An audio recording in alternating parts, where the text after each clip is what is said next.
Nobody but nobody loved and respected Ali ibn Abi Talib like non-Muslims. His Muslims were killing him, were fighting him.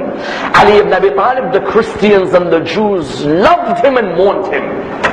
Imagine that when Ali has a famous line in his letter to Malik Al-Asytar, which Kofi Annan in the United Nations said is the greatest letter of government ever written by a human being. Imam Ali's letter to Malik Al-Asytar in Nahj al-Balagha. Imam Ali tells Malik, know that people are of two types. They are either your brothers in faith or your equals in humanity. And in another line he says, and this line should be cemented on the walls of our mosques, know, O Muslims, our enemy is not the Christians or the Jews. Our enemy is our own ignorance. When he walks past the church, his companion says to him, I wonder how much polytheism is being done by the people of the church. Imam says, I wonder how much monotheism is being worshipped. One looked at the cup half empty. Ali would look at the cup half full.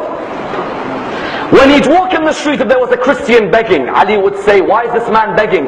When he was young, we'd look after him because he was working for us. Now he's old, no one looks after him. I will not move from my position until one of you promises to sponsor this Christian. And that Jewish man who cried for Ali when he heard he died, they asked him why. He said, I was walking towards Kufa with a stranger. And I was walking towards my home with this man going towards Kufa. This man was a stranger. We started talking. I told him I'm Jewish. He said he is Muslim. We kept on talking and talking. Today Muslims, as soon as they see someone Jewish, they generalize that all the Jewish people are wrong. All the Jewish people are bad. Whereas I tell you, sometimes you may find a Jewish person that's got more humility than some of our own people. He says, I was talking with him. I said, I'm Jewish, he's Muslim. We're talking and talking and talking, and I remembered in the beginning of the conversation, he said, I'm going to Kufa. But now we had gone past Kufa, going towards my house. So I turned around to him, I said, oh man, you said you're going to Kufa. Why are you still walking with me? He said, because in Islam we have been taught that the right of the person who travels with us is that we do not leave them until they give us permission. You never gave me permission.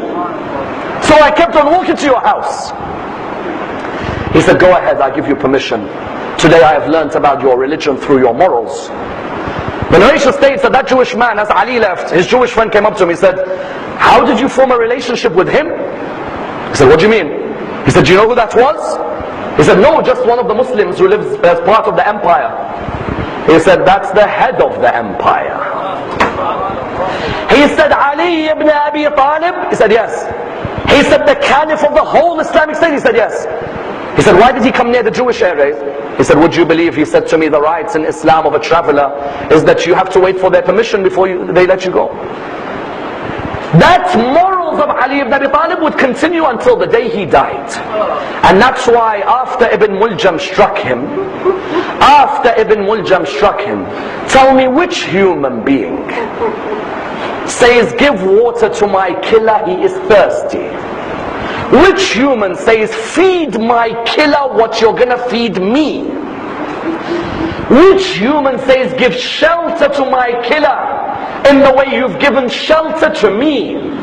Ali ibn Abi Talib, the human being, is an example for each and every one of us in our life. And that's why his legacy can be seen where? Malik died for Ali. Hujr bin Adi died for Ali. Muhammad bin Abi Bakr died for Ali. Qambar died for Ali. Kumail died for Ali. Maytham al-Tammar died for Ali. Ammar bin Hamaq al-Khuzai died for Ali.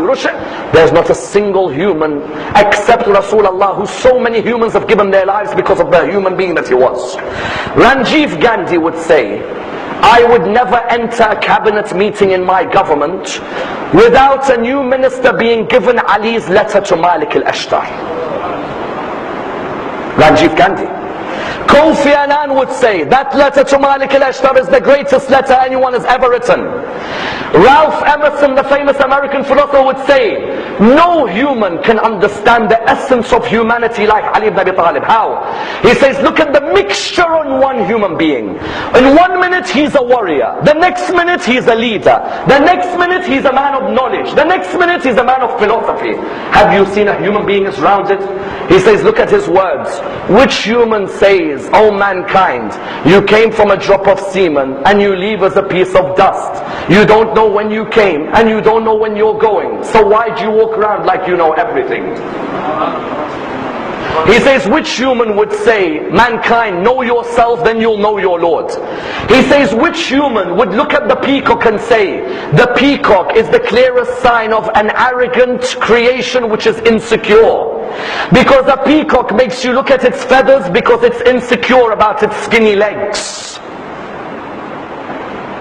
Which human being has understood the essence of worship that he says, God, I do not worship you because of my fear of hell, because that's the worship of a slave. And I don't worship you because of my love of heaven, because that's the worship of a businessman. I worship you because you are worthy of worship. That's the worship of a free man. Look at du'as like Kumayl, like Mashlul, from the tongue of Ali ibn Abi Talib. And that's why a fitting line is the line of the Sikh poet, Kinnaur Singh, who says, oh Ali, you belong to every faith, every age and all people. We'll never let anyone take your honor, and we'll never let anyone claim you as your own, because Ali ibn Abi Talib belongs to every human being. We pray to Allah subhanahu wa ta'ala to raise us with Ali ibn Abi Talib, and to allow us to be amongst his companions and those who follow his message. Allow us to receive his intercession in this world and the hereafter. Inshallah, tomorrow we will continue the biography of Imam al-Hussein.